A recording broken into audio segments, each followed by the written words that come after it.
para jemaah, ibu-ibu yang dirahmati Allah Subhanahu wa taala. Saya awali materi Tarhib Ramadan ini dengan menunjukkan bahwa kita sudah mulai diworo-woro atau diajak-ajak pada 2 bulan sebelumnya. Itu yang dilakukan oleh Rasulullah Shallallahu Alaihi Wasallam dalam sebuah hadisnya dari Imam Ahmad. Karena Nabi Shallallahu Alaihi Wasallam idza dakhala Rajab qala fi Rajab wa Sya'ban wa barik lana fi Ramadan. Bahwa Rasulullah Shallallahu Alaihi Wasallam atau Nabi Muhammad Shallallahu Alaihi Wasallam ketika memasuki bulan Rajab, dia mengangkat tangannya lalu berdoa, ya Allah berkahi kami pada bulan Rajab dan Sya'ban, dan berkahi kami pada bulan Ramadan. Meskipun hadis ini oleh sebagian ulama dikatakan dhaif, tapi paling tidak oleh sebagian lain dhaif ini bisa dipakai dalam Fadhailul A'mal karena memang disitulah bentuk persiapan bagaimana para sahabat bersama Rasulullah SAW sudah mempersiapkan diri, bahkan sudah berdoa dengan harapan diberikan kemampuan pada bulan Rajab dan Sya'ban agar bisa fit dan fix untuk bertemu bulan Ramadan. Sehingga dalam beberapa kitab oleh para ulama, salah satunya dalam kitab Nuzhatul Majalis, dikatakan Rajab karih. Jadi diumpamakan bulan Rajab itu seperti angin, wa Sya'ban kal ghaim, seperti mendung, wa Ramadan kal matar, dan Ramadan itu hujannya. Jadi kalau digambarkan bulan Rajab itu adalah tempat menanam benih, kemudian bulan Sya'ban itu menyirami benihnya, Ramadan baru tumbuh menjadi sebuah tumbuhan yang bisa dipetik hasilnya.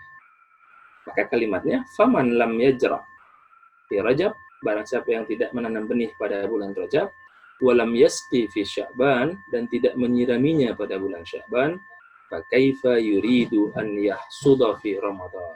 Maka bagaimana mungkin dia ingin mendapatkan panen terbaik pada bulan Ramadan kalau sudah tidak dipersiapkan. Dengan kata lain, bulan Rajab dan Sya'ban adalah bulan simulasi, bulan persiapan, bulan mengagendakan sebuah pesta besar. Kalau ibu-ibu atau bapak sekalian yang mungkin ingin membuat hajatan, khitanan anak, pernikahan anak, itu pasti sudah mempersiapkan sebelum hari H, mencetak undangan, memesan catering, dan lain sebagainya. Maka Ramadan diumpamakan sebuah hajatan besar, sebuah gawean besar yang harus dipersiapkan dengan matang, diperhitungkan dengan seksama, diedit atau diaudit dengan cermat agar sesuai dengan harapan. Hajatan besar tanpa persiapan, dengan persiapan yang sudah matang saja, belum tentu sukses 100%. Apalagi tidak dipersiapkan dengan baik. Sehingga bulan Rajab, bulan Sya'ban, dan sekarang kita berada pada tanggal 29 Sya'ban, adalah sebagai upaya kita untuk mempersiapkan diri. Pertanyaannya, tapi Pak Ustadz, saya baru tahu ini, saya baru ngeh ini, ternyata harus mempersiapkan jauh hari sebelumnya. Tidak ada kata terlambat, maka hari ini kita mengambil materi Tarhib Ramadan, mempersiapkan. Better last than never, artinya meskipun kita mungkin kemarin belum mempersiapkan, paling tidak kita sudah mempersiapkan satu hari ini, dan insya Allah kalau merujuk kepada perhitungan, besok kita bisa melaksanakan bulan puasa Ramadan. Tapi jika bulan Sya'ban digenapkan 30 hari, maka jatuh pada hari Sabtu. Kita tunggu saja nanti keputusan dari Majelis Ulama dan Isbat Kementerian Agama dengan mengambil dasar hukum pada surah An-Nisa ayat 59. A'udzubillahi minasyaitonir rajim. Ya ayyuhalladzina amanu atiullaha wa atiur rasul wa ulil amri minkum. Hai orang-orang beriman, taatlah kepada Allah dan pemimpin di antara kamu. Pemimpin agama dalam hal ini diberikan otoritas penuh kepada Kementerian Agama. Kementerian Agama meminta otoritas Majelis Ulama Indonesia bersama para ahli-ahli isbat untuk bisa menentukan bersama para ormas jatuhnya Ramadan. Sehingga ulil amri dalam bidang penetapan Ramadan itu jatuh kepada Kementerian Agama sebagai fasilitator dan eksekutor, tapi tim intinya adalah para ulama-ulama yang kompeten, yaitu Majelis Ulama Indonesia. Kita tunggu saja, mudah-mudahan kita bisa bersama melaksanakan ibadah puasa Ramadan ini. Karena kita ingin mempersiapkan Ramadan dengan baik, karena kita sudah diberitahu harus mempersiapkan sejak bulan Rajab, bulan Sya'ban sebagai bulan simulasi, maka doa kita adalah apa? Sebagaimana Rasulullah SAW berdoa, tapi di sini oleh para ulama diganti sedikit leksikal kalimatnya menjadi apa? Biasa bacaan-bacaan di pesantren oleh para kiai, Allahumma barik lana fi Rajab wa Sya'ban. Ya Allah, berkahi kami pada bulan Rajab dan Sya'ban. Wa barik lana fi Ramadan. Berkahi kami pada bulan Ramadan. Ini adalah potongan hadis dari Imam Ahmad tadi. Ditambah oleh para ulama, para kiai, wa ballighna Ramadan. Ya Allah, kami sudah berdoa dari Rajab, Sya'ban, dan berharap dapat keberkahan pada dua bulan itu. Kemudian ingin keberkahan pada bulan Ramadan, ya Allah, sampaikan umur kami pada bulan Ramadan, wa hasil maqasidana, dan berilah kemudahan untuk mendapatkan semua tujuan yang kami inginkan. Sehingga ada hadis yang mengatakan, Allahumma sallimna Ramadan, wa sallim ilaina Ramadan, wa tasallumuhu minna mutaqabbalan. Nah, kan ada hadis yang mengatakan, ya Allah, sampai pada bulan Ramadan, lalu kami bertemu bulan Ramadan dan menerimanya dengan begitu baik. Ini makna daripada hadis sallimna Ramadan wa sallim ilaina Ramadan wa tasallumuhu lana mutaqabbala ballighna Ramadan wa hasil maqasidana. Sehingga materi kita hari ini adalah tarhib Ramadan dengan tema, subtemanya menumbuhkan tradisi, meningkatkan kualitas diri. Alhamdulillah, kita dari Bakata, saya sekarang posisi di struktur sebagai pengawas Yayasan Bakata. Kenapa saya mengambil judul menumbuhkan tradisi, meningkatkan kualitas diri? Karena memang tradisi-tradisi salafus saleh menghadapi Ramadan ini sudah mempersiapkan dengan maksimal mungkin. Kita perlu ada sebuah gerakan penyadaran. Kenapa Ramadan oleh sebagian orang sebagai rutinitas? Kenapa Ramadan oleh sebagian orang hanya sebagai ibadah tahunan yang diperingati selama 1 bulan penuh, setelah itu kembali seperti sedia kala. Dalam salah satu tulisan mengatakan, akunna ramadaniyan atau rabbaniyan, bahwa kita menyambut Ramadan ini apakah menjadi ramadaniyan, hanya sekedar rutinitas Ramadan, atau rabbaniyan, yang mampu memperbaiki kualitas diri kita. Maka dengan menyambut Ramadan, kita berniat menjadi ramadaniyan, menumbuhkan tradisi karena kita menghargai Ramadan, tapi target utama kita adalah rabbaniyan, untuk meningkatkan kualitas diri. Karena Allah telah memberikan janjinya pada surah Al-Baqarah 183, la'allakum tattaqun. Teks ayatnya adalah A'udzubillahi minasyaitonirrajim, lengkapnya, ya ayyuhallazina amanu kutiba alaikumusiyam kama kutiba alal ladzina min qablikum la'allakum tattaqun. Hai orang-orang yang beriman, diwajibkan atas kalian ibadah puasa sebagaimana kewajiban itu ada pada orang-orang sebelum kalian agar kalian menjadi orang bertakwa. Dalam beberapa ahli tafsir dikatakan, salah satunya Imam Razi dan tafsir Al-Qurtubi, kalimat la'allakum tattaqun itu menggunakan kalimat redaksi la'alla. La'alla di sini menggunakan litaraji wa tawaqqa. Jadi ada perbedaan mendasar antara laita dengan la'alla. Kalau laita li hurmati tawaqqu. Jadi laita itu tidak mungkin terjadi. Digunakan dalam surah An-Naba salah satunya, wa yaqulul kafir ya laitani kuntu turaba. Dia berharap andai aku jadi debu sajalah, enggak usah jadi manusia biar enggak disiksa di api neraka. Tidak mungkin terjadi.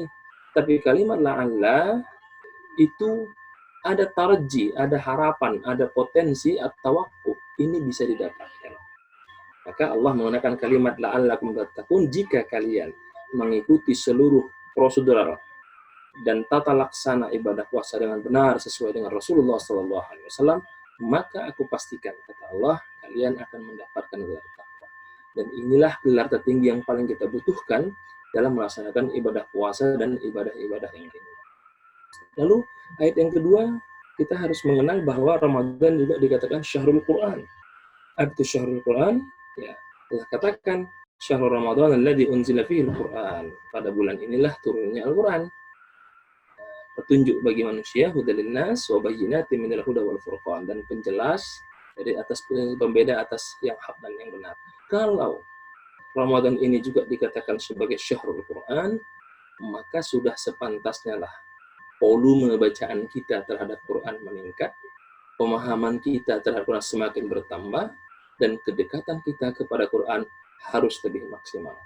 Syekh Yusuf Qaradawi mengatakan dalam salah satu tulisannya, dalam salah satu bukunya Kaifa Nata'amal Ma'al Qur'anil Karim, dia mengatakan perlunya interaksi dua arah terhadap Al-Quran agar dia menjadi berdaya guna dan bisa menghasilkan kualitas orang-orang yang bisa memperbaiki diri. Banyak orang yang baca Quran, banyak orang yang merdu membaca Quran, tapi apakah dia mampu merubah perilaku orang tersebut? Inilah yang diharapkan pada bulan Ramadan sebagai syahrul Quran.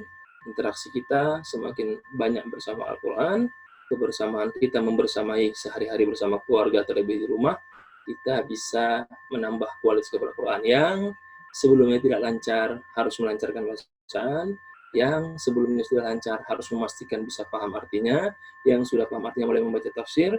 Ketika sudah memahami itu semua, dia akan berusaha menerapkan Al-Quran itu dalam kehidupan sehari-hari. Lalu, apa yang membuat Ramadan sangat begitu spesial?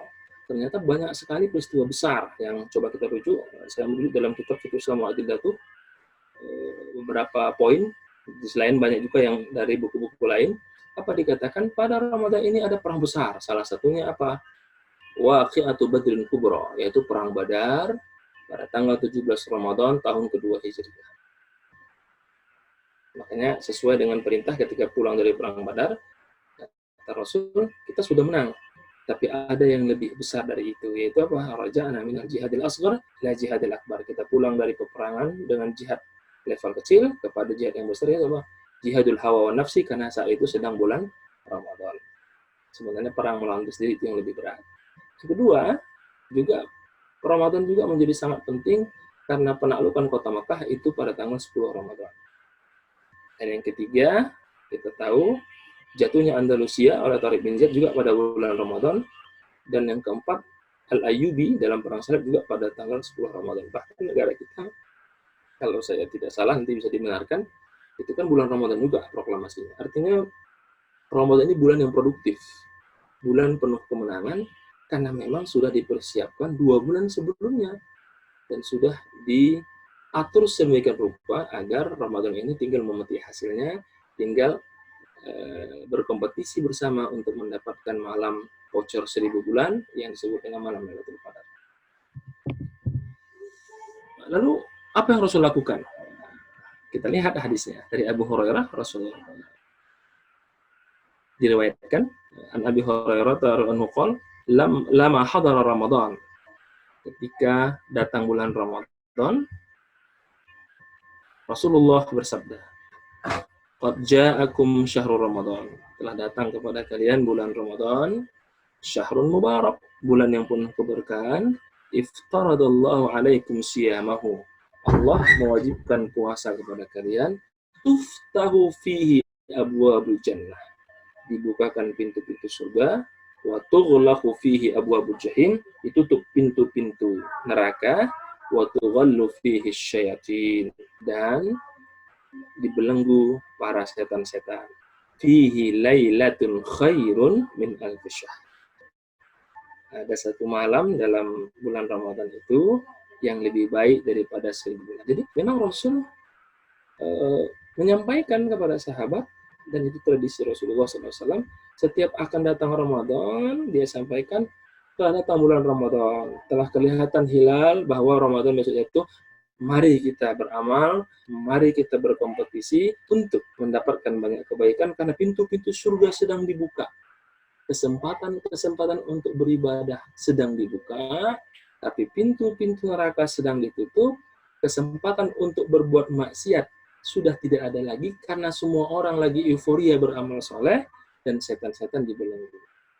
Jadi memang Rasul menyampaikan itu. Nah, tradisi Rasul inilah yang kita lanjutkan dengan disebut dengan apa? Tarhib Ramadan, yaitu menyambut bulan Ramadan. Meskipun tradisi ini ada yang dengan mandi, ada yang dengan punggahan, ada yang makan-makan. Saya kira itu tradisi yang baik selama tidak memberatkan sahibul bait dan sahibul hajat, selama tidak melupakan ibadah kepada Allah, selama tidak melanggar ketentuan syariat, maka itu bagian daripada menyambut Ramadan. Disebut dengan tarhib Ramadan, karena kita berbahagia akan datang hari yang luar biasa, di mana pahala sunnah menjadi pahala wajib dilipat gandakan 70 kali. Sehingga rasanya kalau tidak disambut dengan meriah, ada rasa yang kurang. Tapi penyambutannya pun harus sesuai dengan syariat, tidak melanggar syariat, apalagi bertentangan dengan ketentuan syariat. Apa yang perlu kita lakukan bulan Ramadan ini? Ya satu, membaca Al-Quran, karena syahrul Quran. Kedua, melakukan banyak sedekah, salah satu yang memberi bukaan puasa, melaksanakan sholat tarawih. Nah, di sini karena kita ada fatwa MUI melaksanakan sholat tarawih di rumah, tidak membuat kita berkurang nilai tarawihnya. Bahkan kalau sholat di rumah, latihan sekalian. Anak kita yang sudah dewasa atau suami kita, selama ini kan kita selalu kepingin dapat suami menjadi imam. Maka dengan acara ada lockdown ini atau PSBB ini, coba dites sesuai nggak dia menjadi imam kita. Kalau tidak, berarti evaluasi. Harus banyak belajar, ikut mengaji suaminya agar menjadi imam yang baik dalam keluarganya. Yang keempat, makan sahur dan mengakhirkannya. Jadi makan sahur itu penting. Karena kata Rasul dalam sebuah hadis yang lain, dikatakan faslu ma baina syiyamina wa siyamu ahli kitab aklatus sahar. Yang membedakan puasa kita dengan ahli kitab adalah makan sahur. Yang kelima, menyegerakan berbuka. Dalam hadisnya, la yazalun nasu bi khairin ma'ajjalul fitrah, bahwa manusia itu atau ahli puasa itu akan selalu melakukan selama mereka menyegerakan berbuka. Kalimat ajjalul fitrah itulah diambil oleh istilah kita dengan mengatakan takjil. Takjil itu berarti menyegerakan berbuka. Jadi buka dulu, baru kemudian mengerjakan yang lain. Bukan mengerjakan yang lain dulu, baru berbuka. Ini ibu-ibu ya, mohon maaf. Menyiapkan makanan dengan begitu luar biasanya, kadang-kadang lupa berbuka. Kan misalnya sudah buka, ayo mah buka, entar ini tanggung ini, kolaknya tinggal dipanasin aja. Batalkan dulu puasanya. Karena kalimat takjil itu adalah menyegerakan berbuka. Jadi jangan sampai karena mempersiapkan makanan, ya entar dulu, nanggung ini, enggak. Buka dulu, batalkan dulu. Karena itulah yang membedakan puasa kita dengan puasa-puasanya yang lain, yang ada mengakhirkan, bahkan berlama-lama. Disebut dengan shaumul wisol, lanjut puasanya sampai besok. Dan ini dilarang dalam agama. Yang keenam, memberikan bukaan kepada yang berpuasa. Ini namanya sebelumnya apa? Fattara sha'iman.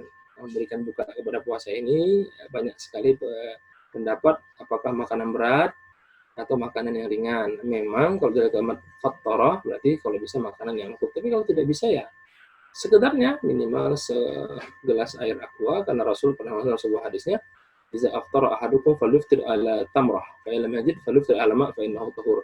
Kalau berbuka, bukalah dengan kurma, kalau nggak ada dengan air. Berarti minimal bersedekah untuk bukaan puasa adalah segelas air.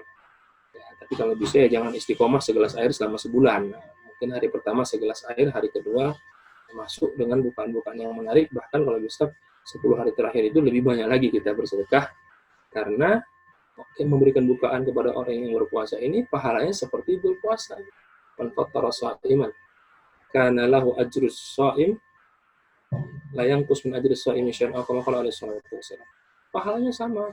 Muncul pertanyaan, lalu bagaimana caranya? Ya berikan sama orang berpuasa. Kemana? Ke masjid atau ke lembaga-lembaga yang memang mereka punya database untuk memberikan bukaan kepada orang-orang berpuasa.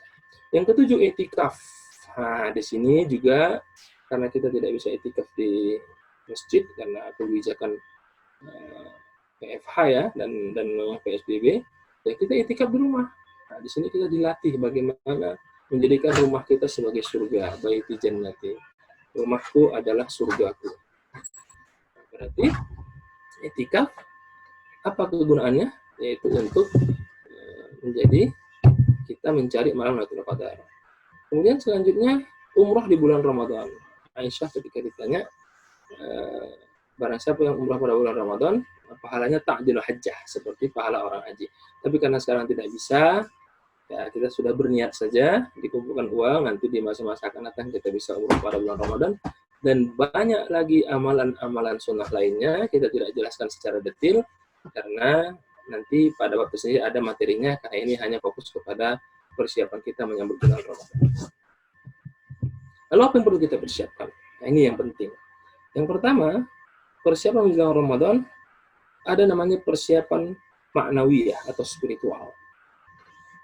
Apa yang kita lakukan? Nah, karena ini sudah sebentar lagi ya, seharusnya pada bulan Rajab Sya'ban itu apa? Kita perbanyak puasa sunnah, latihan.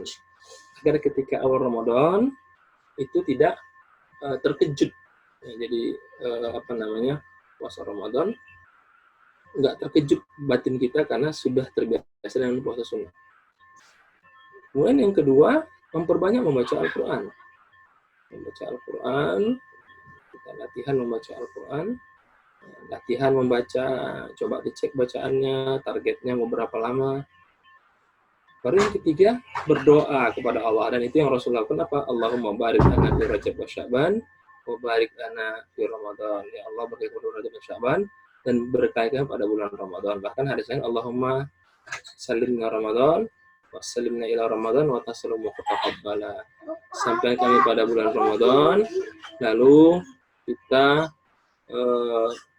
bisa menyambut bulan Ramadan. Ini persiapan pertama yang disebut dengan persiapan maknawiyah atau spiritual. Yang kedua, persiapan fikriyah.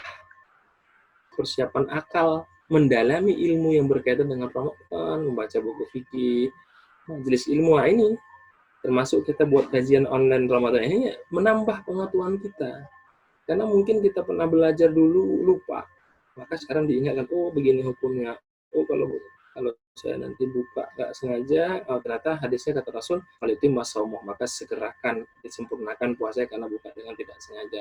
Oh kalau saya puasa tidak boleh berkumur-kumur berlebihan. Oh tidak boleh. Jadi harus ada persiapan fikriyah. Tadi maknawiyah spiritual, banyak berdoa, persiapan fikriyah, persiapan akal. Kita harus tahu ilmunya supaya Ramadan kita kali ini berkualitas secara keilmuan. Ya saya malas belajar Pak Ustadz karena udahlah ustaz aja. Ya, kita harus belajar, harus paham. Paling tidak kita menjadi ustaz dan ustazah terhadap anak-anak kita. Ustaz dan ustazah kepada pembantu-pembantu kita atau pengasuh-pengasuh anak kita. Kalau kita nggak percaya dirinya, saya ilmunya belum banyak, nggak mau ustaz aja ya. Kita menjadi ustaz-ustazah bagi anak-anak kita, bagi pengasuh atau pembantu-pembantu kita. Agar mereka juga mendapatkan ilmu dari kita. Dan kalau mereka mengamalkan itu, kan maka pahala akan terus mengalir kan. Ilmu yang bermanfaat yang diajarkan kepada orang lain. Meski sederhana ilmu itu. Yang ketiga, persiapan jasadiyah, fisik. Nah, kita harus olahraga, menjaga kebersihan rumah dan lingkungan, konsumsi makanan dan minuman halal, sehat, dan menyehatkan. Kenapa ketiga ini penting, persiapan fisik ini atau jasadiyah? Ternyata dengan ibadah kita pagi, sahur, kemudian paginya duha, baca Quran, zuhurnya persiapan, itu semua memerlukan fisik yang luar biasa. Kita tadi lihat, bahkan peperangan-peperangan pada masa Ramadan itu malah disitulah menghasilkan kemenangan luar biasa. Bahkan Mesir sendiri, 6 Oktober itu juga 10 Ramadan itu, mereka menang melawan Israel pada saat itu, yang disebut dengan Harbu Sita Oktober, Asyir Ramadan, itu pada bulan Ramadan. Kenapa? Karena memang Ramadan ini justru manasik nanti takut ya, tapi setelah sampai di Mekah ya biasa aja. Oh bisa dipelajari, ya, ada ilmu itu yang memang pas hari H baru bisa paham gitu, dijalani. Nah, ada ilmu itu memang sebagai maklumat itu dijelaskan dalam ilmu ta'lim. Nanti suatu waktu bisa nanti Ustaz Edi atau Ustadz yang lain berkata bisa mengkaji kitab ilmu ta'lim biar bisa mengerti tipikal ilmu itu seperti apa. Persiapan yang ketiga adalah persiapan jasadiyah, fisik. Karena Ramadan ini dari bangun sahur menuju sahur lagi perlu rutinitas yang terstruktur, maka perlu fisik yang kuat. Fisik yang kuat itu selalu menjaga kebersihan rumah dan lingkungan. Dan virus corona ini mengajari kita bagaimana menjaga lingkungan dengan baik, cuci tangan. Kita sudah diajar sebenarnya, hanya karena kita belum mempraktekkan secara full ya. Bersih, berwudu, menjaga wudu, berolahraga. Dan tentu makanan yang sehat. Ibu-ibu di sini yang penting ketika buka puasa pastikan sahur dan bukaannya itu makanan yang sehat. Di sini perlu ibu menambah pengetahuan bagaimana pola makanan yang sehat. Nah, dari kecil kita diajarkan 4 sehat 5 sempurna ya. Nah, mungkin itu bisa kita penuhi, ya, tidak harus dengan makanan yang mahal, tapi makan makanan yang berkualitas yang bergizi sehat. Saya dulu waktu kecil, karena memang saya keluarga sederhana ya, itu saya masih ingat sekali kalau mau sekolah itu disiapkan makan, minumannya teh manis, misalnya gitu ya. Kemudian makan sekedarnya, jadi memang dilatih pola hidup sehat itu. Kemudian yang keempat, persiapan maliyah. Ini penting. Kenapa? Karena bulan Ramadan ini bulan yang kita dianjurkan, dimotivasi untuk banyak bersedekah. Kenapa? Dalam sebuah hadis disebutkan, Afdhalus sadaqah, sadaqatu fi Ramadan. Afdhalus saum, saumu Sya'ban, ta'ziman li Ramadan. Jadi hadis itu menunjukkan sedekah paling baik pada bulan Ramadan, karena di situ kan kita banyak cara untuk bersedekah. Bersedekah untuk orang biar bisa makan sahur. Bersedekah untuk orang buka puasa. Bersedekah untuk iktikaf di masjid. Meskipun sekarang tidak bisa ya bersedekah. Banyak cara kita untuk bisa bersedekah pada bulan Ramadan ini, dan puncaknya nanti apa? Bayar zakat fitrah yang oleh fatwa MUI dianjurkan dimajukan di awal Ramadan. Ini kadang-kadang salah persepsi ya.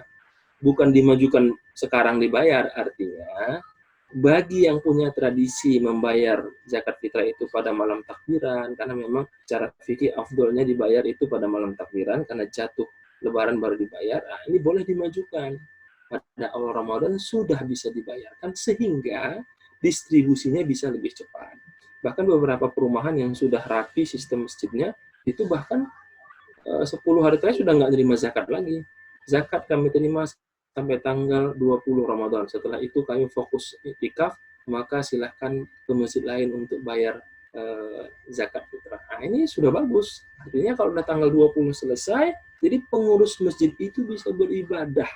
Masalah kita adalah sering sekali orang menjadi panitia Ramadan, sibuk mengurusin itu semua, tapi dia tidak beribadah. Di kampung-kampung, saya juga gara-gara persiapan malam takbiran, besoknya nggak sholat subuh, bahkan nggak sholat Idul Fitri, kecapean. Nah, ini kita bagaimana persiapan lebih awal agar ketika masuk Ramadan, ketika 10 hari terakhir, ketika menjelang itu, semua sudah bisa disalurkan. Apalagi sekarang, sebaiknya kita dahulukan pembayaran zakat fitrah sejak awal agar lebih cepat bisa disalurkan, karena kebutuhan mereka untuk hidup, untuk makan sahur itu sangat membutuhkan sekali di bulan Ramadan, apalagi kita terkena peraturan pembatasan berskala besar. Inilah 4 persiapan yang perlu kita lakukan untuk Ramadan ini. Persiapan spiritual, kemudian persiapan akal, menambah pengetahuan, persiapan fisik agar kita kuat, khususnya ibu-ibu ya. Saya sangat luar biasa kepada ibu ini, persiapan fisik yang melebihi persiapan bapak. Kenapa? Karena mereka sebelum sahur sudah siap, sahur nyiapkan makanan anak, habis sahur lagi nyiapkan anak sekolah, luar biasa. Maka fisik ini sangat penting. Yang keempat, persiapan maliyah, menyegerakan bayar zakat fitrah juga sangat dianjurkan, apalagi sekarang orang sangat membutuhkan.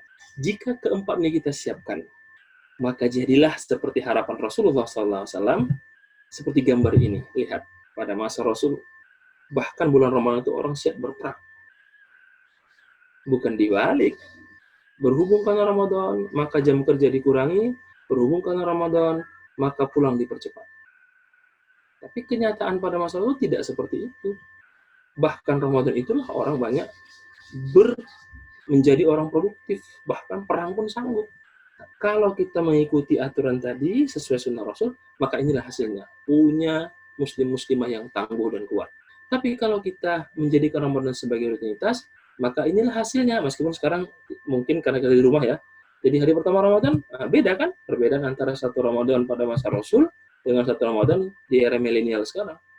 Tidur semua hari pertama karena tidak dipersiapkan sebelum datangnya Ramadan. Padahal Rajab dan Sya'ban itu adalah bulan simulasi, persiapan untuk masuknya Ramadan. Jadi kalau ikuti pola Rasul, ini hasilnya. Kalau kita menjadikan Ramadan sebagai rutin, bukan sebagai ibadah yang untuk membuat kita menjadi lebih baik, maka inilah hasilnya. Inilah yang saya sebut pada tema awal, Tarhib Ramadan, menumbuhkan tradisi, meningkatkan kualitas diri. Dan ini yang perlu kita konsumsi. Nah, ini ada yang nulis begini, bagus, saya ambil saja ya. Ada semangat, ada semangka, gambar-gambar makanan berbuka nih ya, semangat karena Allah, ada anggur, anggota gemar bersyukur, ada jambu, jaga iman dalam kolbu, ada jeruk, jangan berbuat buruk, ada pisang, pantang iri, sombong dan angkuh, ada stroberi, terobsesi untuk memberi, ada sirsa, silaturahim, satukan yang retak, ada tomat, tobat berhenti. Ini kreativitas anak-anak muda sekarang membuat ini supaya kita lebih mudah ingat ya. Nah, jadi ini bagus juga untuk kita. Lalu apa hal yang perlu kita hindari pada bulan Ramadan agar Ramadan ini kita menjadi sangat berkualitas? Inilah kata Rasul. Berkata bohong, keji dan kasar. Rasul katakan, barang siapa yang tidak meninggalkan perkataan bohong dan terus mengamalkannya, maka Allah tidak akan memberinya pahala sedikit pun kecuali hanya lapar dan haga. Bagaimana bentuk bohong kalau kita di rumah? Kan kita nggak kemana-mana. Men-share berita-berita bohong, men-share berita-berita hoax, memprovokasi orang. Sudahlah, pada bulan Ramadan ini kita kurangi share berita yang bohong, bahkan kita hilangkan. Kalau bisa share apa? Yang sekarang banyak itu apa? Baca Quran, berbagi baca Quran, bagi satu juz. Ini yang perlu banyak kita share bulan Ramadan. Berhentikanlah share hal-hal yang tidak baik, provokasi, apalagi yang tidak produktif. Nah, ini termasuk hadis ini karena berkata kita di rumah PSBB ya, maka hadis ini penting. Berkata bohong berarti men-share berita bohong dan terus mengamalkannya, terus share ke seluruh grup yang dia punya. Kalau itu hoax, maka dia tidak akan pahala sebagai pahala puasa. Jangan sampai pahala kita karena share berita hoax, kita juga dapat nanti pahalanya hoax juga. Anda masuk surga, pas masuk, mohon maaf, ini surganya hoax.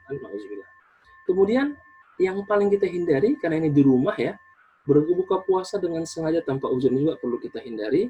Bisa jadi karena kita tahun ini puasanya agak berbeda di rumah ya, sementara jarak antara kamar ke dapur dekat ya. Kadang-kadang takut lupa. Bahkan kalau bisa berdoa, ya Allah semoga kena lupa jadi makan jadi bisa kenyang, karena kan ada hadis mengatakan man nasiya fa'akala aw syariba falitum masamu fa inna ma atamahu Allah wa safahu. Barang siapa yang lupa lalu makan minum, maka sempurnakan puasanya karena Allah sedang memberi dia makan dan minum secara cuma-cuma. Tapi ya nggak mungkin kan berdoa tiap hari supaya lupa terus, supaya makan terus. Nah, ini harus hati-hati, jangan sampai kita berbuka sengaja tanpa uzur, karena Rasul mengatakan barang siapa yang berbuka dengan sengaja tanpa ada alasan sakit atau rukhsah, maka meskipun dia ganti pahala itu, puasa itu dengan setahun lamanya, maka itu tidak benar di hadapan Allah Subhanahu wa taala. Ini penting supaya kita menghindar. Pada akhirnya kita berdoa kepada Allah. Suasana ini dikatakan di sini ya, kita sudah hampir tenggelam karena mungkin cinta kepada dunia, lupa kepada Allah. Kita tenggelam karena disibukkan dengan proses-proses kehidupan duniawi, dan kita akhirnya diuji coba oleh Allah dengan cobaan virus corona ini, maka perlu kita kembali kepada Allah. Apa kalimatnya? Inni fi amsil hajah ilaiki, ya Allah, kami butuh pertolongan Allah. Fala taqtubni wahida, jangan engkau tinggalkan aku sendiri. Maka ibadah Ramadan cara kita untuk dekat kepada Allah agar kita bisa mendapatkan kebaikan, dan berharap mudah-mudahan Ramadan sebagai perjuangan kita untuk menolak virus-virus ini dan segera berakhir sehingga kita bisa kembali beraktivitas dengan sedia kala. Mudah-mudahan ini bermanfaat dan diberikan berkah kepada kita. Demikian yang bisa saya sampaikan.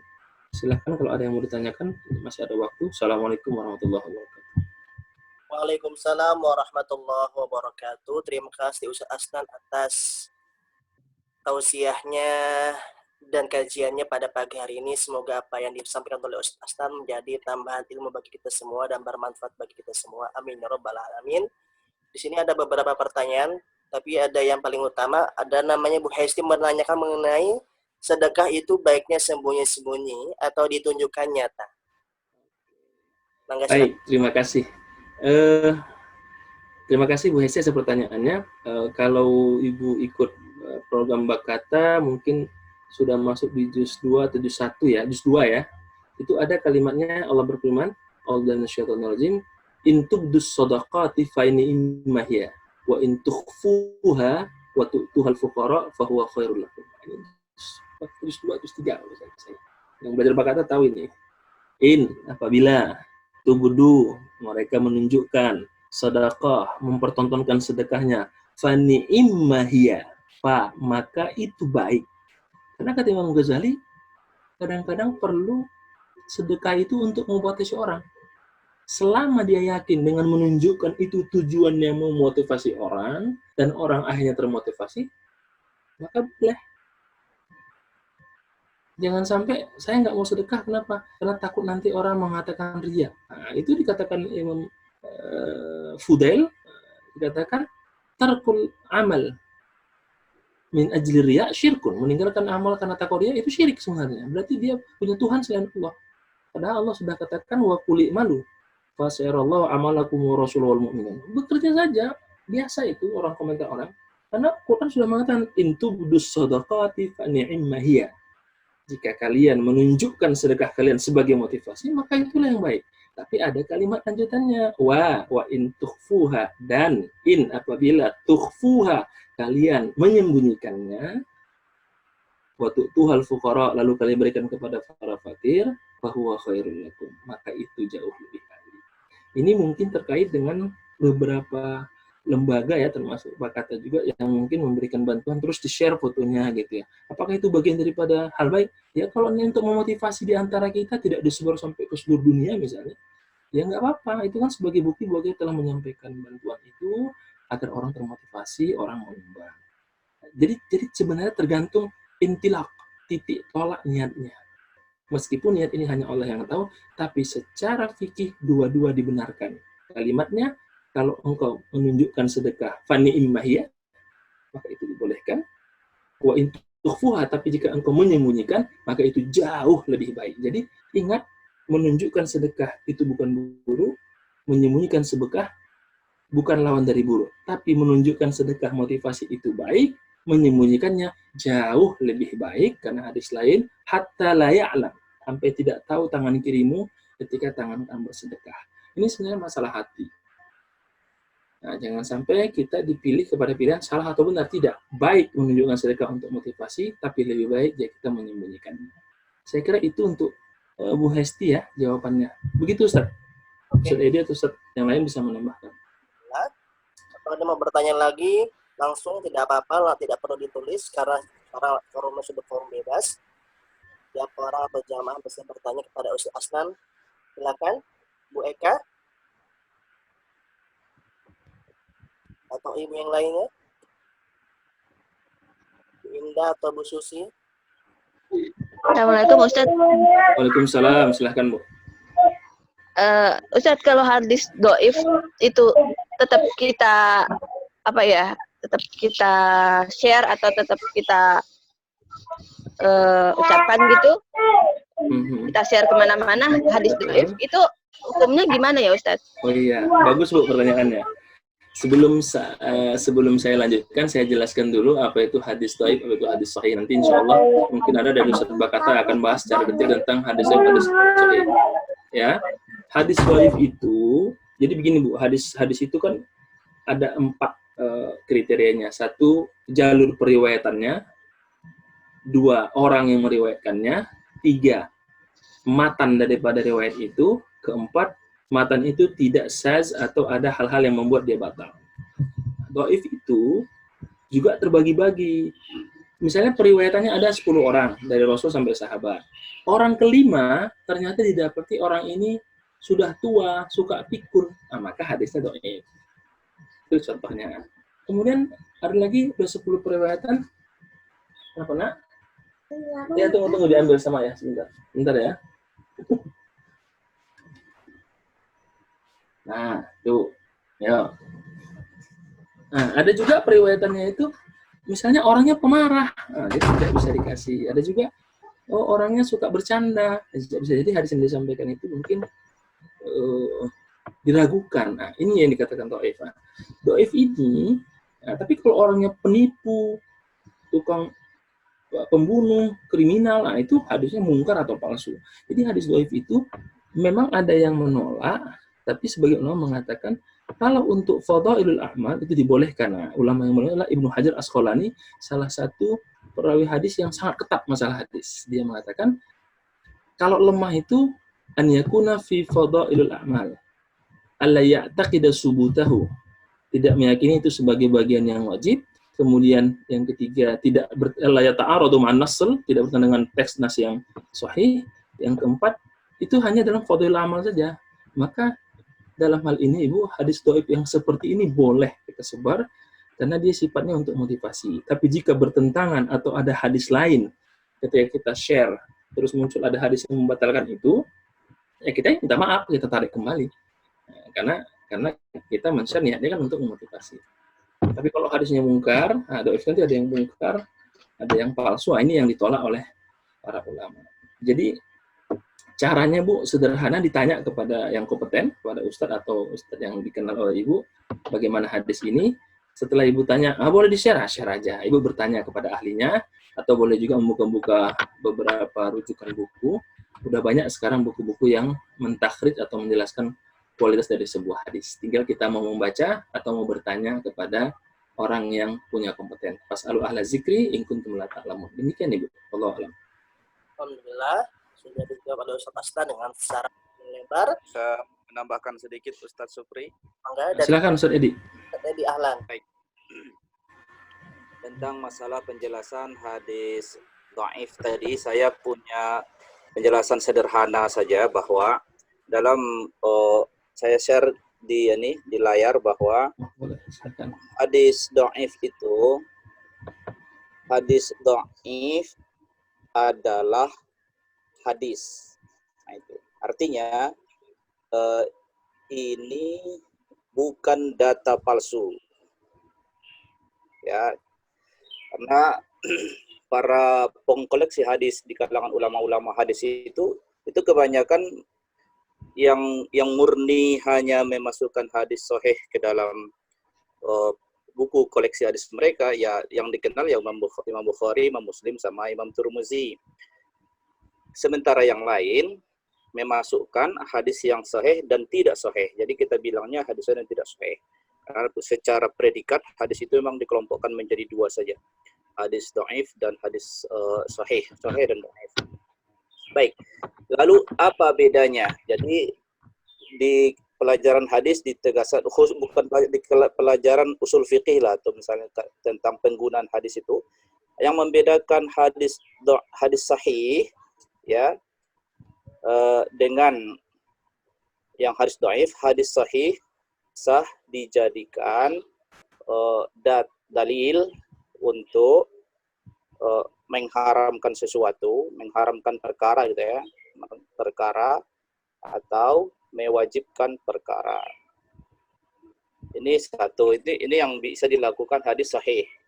Jadi sebaliknya hadis dhaif ya, hadis dhaif tidak bisa dijadikan dalil untuk mewajibkan perkara ya, atau mengharamkan perkara.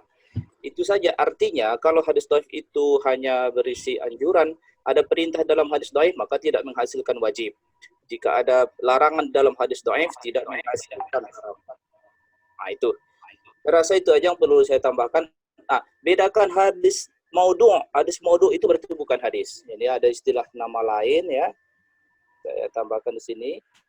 Hadis maudhu' sama dengan bukan hadis. Nah, itu aja tambahan dari saya. Terima kasih Ustaz Supriyo. Oke, terima kasih Ustaz Edi atas penjelasannya mengenai penjelasan singkat dari hadis dhaif, hadis sahih, dan hadis maudhu'. Untuk satu orang terakhir penanya, silakan dari ibu-ibu jamaah atau ustadznya mau bertanya, silakan.